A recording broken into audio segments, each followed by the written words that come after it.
Wimbledon icon Sue Barker once received an embarrassing email after footage surfaced of her emotional reaction to one of Andy Murray's most historic victories. Over her legendary broadcasting career with the BBC, Sue Barker experienced plenty of moments she'd rather forget. And one particularly cringe-worthy incident came when she was caught on camera celebrating Murray's triumph at Wimbledon. Ordinarily, this wouldn't have been embarrassing at all, but Barker had always held herself to strict standards of impartiality when covering British players. Still, she couldn't resist cheering Murray on as he made history by winning his first Wimbledon title in 2013.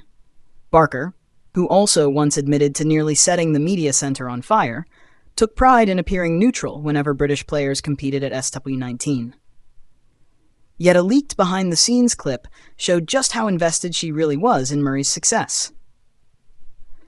Reflecting in her 2024 book, Wimbledon, A Personal History, Barker wrote, "One of the hardest parts of presenting Wimbledon for the BBC was watching the Brits compete.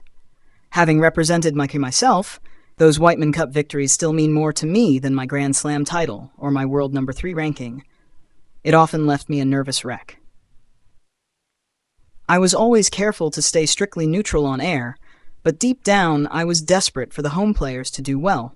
I know firsthand what it feels like to perform at Wimbledon and hear the crowd behind you, and the disappointment of letting them down.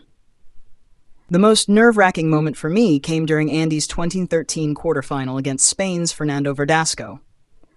Andy was 2 sets down, and I was a bundle of nerves in the studio, living every point with him.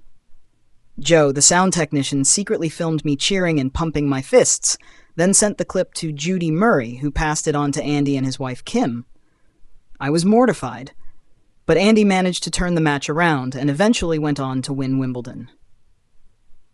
Afterwards, Judy emailed me saying I'd got even more worked up than she had. Back in 2013, Murray, then 26, staged a comeback from 2 sets down to beat Verdasco, then defeated Jerzy Janowicz in the semifinals before overcoming Novak Djokovic in straight sets to claim the championship. Barker stepped down from presenting the BBC's Wimbledon coverage in 2022 after nearly 3 decades, but returned briefly last summer to mark Murray's farewell appearance at the tournament. It's somewhat poetic that Judy Murray described Barker's emotional reaction as even more intense than her own, especially since Murray himself once said that speaking to Barker felt like chatting to a family member. In 2022, as Barker prepared for her final Wimbledon broadcast, Murray remarked, "I always loved talking to Sue. It felt like chatting to my mum or an aunt. She had this warmth about her. Normally, interviews on TV can feel forced, but she made them feel natural. When I'd come into the BBC studio at Wimbledon, it didn't feel like a formal interview, more like a conversation in the living room. That's what made her so special."